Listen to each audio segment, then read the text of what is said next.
Hey everyone, welcome back. So I thought we would kick off the weekend with a little bit of a planner chat while I share some of my must-haves for planning and journaling.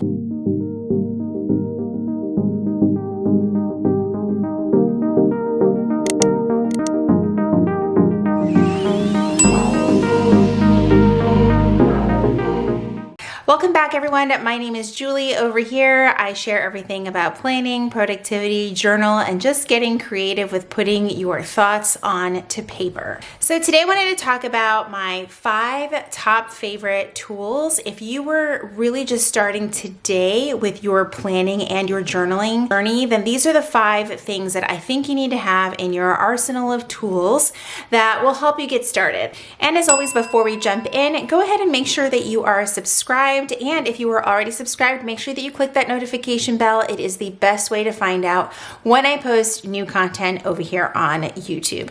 Okay, let's go ahead and get started. So number 1, if I had to say that I had a number 1 product that I found last year, it would be the Zig 2-way glue marker. I feel like I have talked about this thing so much over the last maybe 6 months to 8 months or so. Ever since I got it, it has been a must-have for me. So if you are not familiar with Zig, they are more so known for their clean color dot markers. These are super popular within the planning and journaling community for their little bullet dots that they make with this side of their marker. They make like the most perfect little circle. I mean, they're also a must-have, but that's not what we're talking about. We are talking about the Zig 2-way glue marker. I love this thing for a couple of reasons. One, it is super precise. It comes in a variety of different tip sizes. I have the fine tip, and what I really like about this one is that it goes on blue, but it does dry clear. So you can actually see where you are gluing on your paper or your photos, things like that. This is something that I always have in my planning pouch or somewhere close by within reach on my desk. And it's not only for gluing things into your planner. I'm sure that you have heard the term tip in frequently within the journaling and planning community. And when you tip something in, and I'm going to use this page as an example, I actually had it in one of my Hobonichi just grid journals, but I can literally take this entire page and just add it to my planner. And with the Zig 2-way glue marker, it makes it super easy. I have already added some other pages that are in here, and you would think that it was a part of the planner already. This is all the way in the back of my 2024 Hobonichi cousin, and these pages are in here without any issues. They're not going to come out of the book. And I have added other pages in my planner as well, all the way at the front. My vision board are glued in pages from my A5 Hobonichi as well, because I wanted some grid pages at the front of the book, and they just don't come with that at the front. So it makes it very easy to add. So what I do, just to kind of give you an example of what it would look like, is I just take the marker and I just start running it down the middle of the book like so. And it starts off blue, and you can also do like a sort of like a pumping action if you want to get more of the liquid out. And then all you've got to do is put your page in there, and you're just going to kind of make sure that it's lined up. And what I like to do is I just close the book, because that way it's going to help the page actually adhere to that inner seam. And I'm just going to close it like so, and I'll take like my fingernail or whatever and make sure that it's like really in there. And then I just close it for a minute or two, and I should be able to go back within a couple of minutes, and I should be able to open up to that page and see that it has been attached to the book. Now I give mine like a full couple of hours to dry and be added to the book, but you can see it's almost like seamless, and I don't have to worry about anything coming up. This was the lettering that was on the other side of that page, but you can see already that it is like pretty much dry and it's in there. I can like tug on it. It's not going to come out of the book. So you're going to want to make sure that it's placed exactly where you want it. And now I have this beautiful Tombow color reference chart added to the back of my planner. And that, you guys, is why I love this product so freaking much. I cannot recommend it enough. And before I forget, everything that I mentioned will be linked at the bottom in the description of this video. So definitely make sure to go check out the Zig two-way glue marker. You will not be disappointed. And then, of course, my other favorite way to use the Zig marker is to use it with the photos that I print with my Canon Selfie, because that paper is not adhesive on the back like the Canon Ivy, and I'll just put like a couple of little dots like all over the back of it.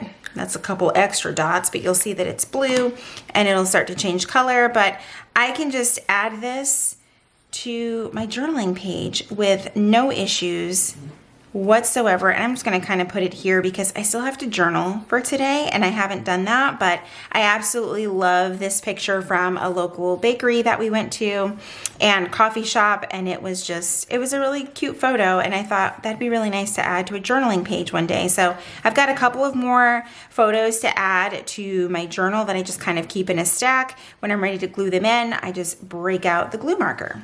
All right, so next up for a must-have for me is a small pen pouch. Emphasis on small, because if you've ever seen my office, you know that I have a lot of pen pouches and different containers that hold different things, and it's like not really realistic to constantly walk around with, you know, something like this, or when I'm ready to go on the go, this is not gonna work. So when I was sitting down and thinking about making this video, I was like, my essential for me is to have something very small and portable, because I've got pen pouches of all sizes, but sometimes the pen pouches are so large, they're kind of, they're not helpful because I'm filling them with things that I don't need, and oftentimes multiples of things that I don't even use. So by grabbing something that's a little bit smaller in size, this one in particular is one from Portland Leather Goods. It doesn't have to be a leather pouch. My recommendation is that it's just something small that you can easily grab. You can throw in a bag if you choose to carry a bag. And it just has literally like your everyday essentials. And I'll kind of show you guys what I keep in mind. And everything is just things that I would probably reach for nearly daily, like some form of a tool where I can cut things if I needed to. My glue marker, my marker for lettering, a pencil, which for a while there I used to be like, I would never use a pencil. And now that I'm trying to like teach myself and learn how to doodle a little bit more, I realize pencils are very necessary. Some of my favorite pens in different tip sizes if I want them. I also, of course, have my dot marker, my trusty Pentel Energel Clenna, and some different highlighters and markers that I know that I will use daily, but not a ton. Just like the core ones that I love, like a good beige and an olive green. The point is to not make it so full of things that there's more in there that you need and it's gonna just stress you out. It kind of makes it, you know, not helpful. Journaling and just planning in general should be stress-free. And if you get a pouch that's too big and you're filling it with way too much stuff, then it can create more stress than it can adding value or being helpful. So get yourself a smaller pouch and just put the absolute essentials in here. Like if you just were told, I'm going to a deserted island and this is what I need and it has to be this size, only put those things in there. Now, my third favorite tool that I highly, highly recommend is a good ruler. It doesn't have to be anything fancy. I literally have just been carrying around this one from an A5 Erin Condren planner. I keep telling myself I'm gonna end up cutting the teeth off of this bookmark because I don't use a spiral bound book at the moment, but I like it because it is frosted. It is nice and thick. It's easy for me to get my pens up against the edge of the pen, of the ruler.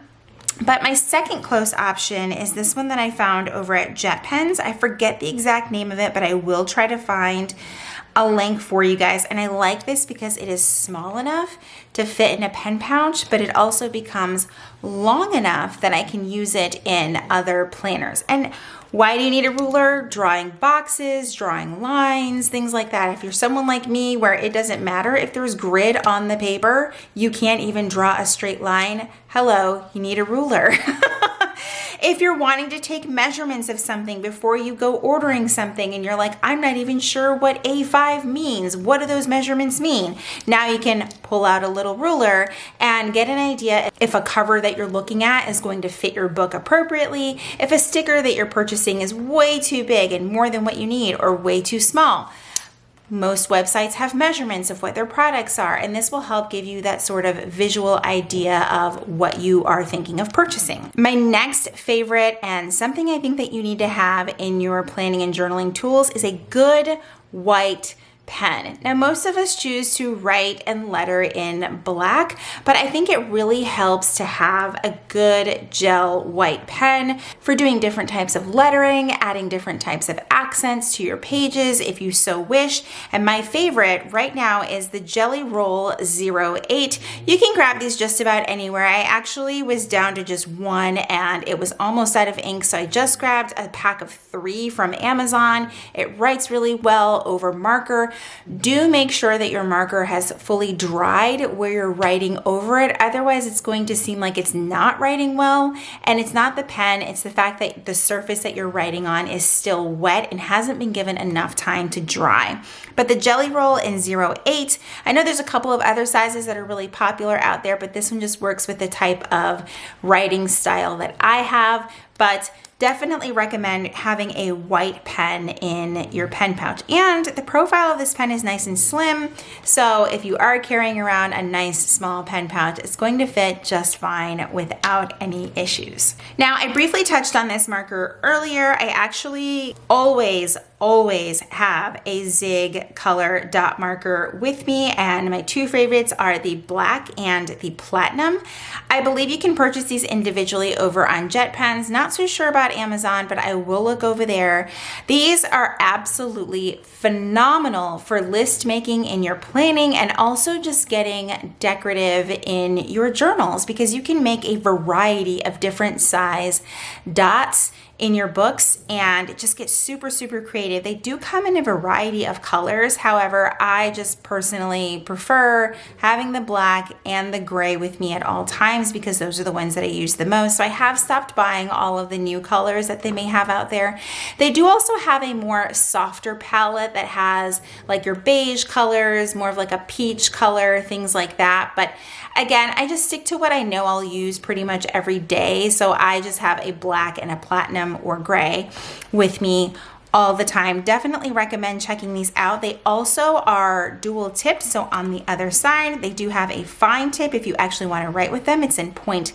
I honestly do not always use this, but if you are doing things like some florals and you just want to add some additional decor to your pages, then you have a nice fine tip marker that you can use as well. Now, last but certainly not least, what I wanted to mention are probably going to be more specific if you are using a notebook or a journal that is like this beautiful Tomoe River paper. Now, of course, you can use these with other planners, but with planners with thicker paper, it may not be totally necessary, but a good pencil board and a blotting paper or card, if you will, I think is absolutely incredible to have when you're using paper like the Tomoe River paper. Last year, I did not use the writing board very often, but this year I find myself reaching for it more. It just provides a little bit more stability on the book. These pages do feel very soft, so when you're writing on one page, it can kind of feel like squishy. It's probably not a very technical term, but what I tend to like to do is not put it immediately behind the page. I feel like that feels very scratchy to me. I don't know, it could be a sensory issue on my end, but I'll go back about 3 pages, maybe 2, and then tuck it behind the page that I'm writing. It just feels like my hand has a little bit more stability on the page. If you are someone who also writes really hard, the pencil board is going to help provide a little bit more. It just feels like you're writing in a little bit of a harder book because these pages can feel a little bit soft. It can also act as a ruler as well, but again, it's not clear, so you really can't see through it. Now, here's where I think the blotting paper comes in very handy. Sometimes I will hear from people that no matter what they do, their ink is still smudging even when they wait, things like that. The thing to remember with the Tomoe River paper is that it is absorbent. There is a reason why people who love fountain pens and different kinds of pens that normally don't work really well on other papers, why they love the Tomoe River paper. The ink just kind of flows into the paper and yet somehow doesn't always bleed through. It's magical, it's beautiful. But if you are an impatient person or you need to close your book right away, things like that, and you've just written a whole novel in here and you want to be able to protect the next page, which may be blank, it's a great moment to take your blotting paper and kind of put it in there, and it'll keep things from transferring over to the next page. It'll just transfer over here and not create any sort of smudging. Or if you have suddenly found yourself writing on one side and you have to put your hand right on it, this is where things can get messy. If you've got like a lot of lotion on your hands, or you just have, you're one of those lucky people, your hands aren't like dry as hell like mine, you can easily put the pencil board on top of where your writing is and then go ahead and write so that whatever's on your hands isn't going to mess up what you've written on your page. Also, it keeps like lotion from transferring onto the paper, so even if the paper is blank, you're not really going to want to slab on a whole bunch of lotion and then put your hand onto this paper. You're going to suddenly get to this area where your hand was just at, and you're going to be like, suddenly my pen is acting up. And I promise you, it is not that. It is probably something that was on your hands, got into the paper, and now all of a sudden you feel like this planner needs to be burned to the ground. It no longer works for you. And I promise you, you probably got something on the page.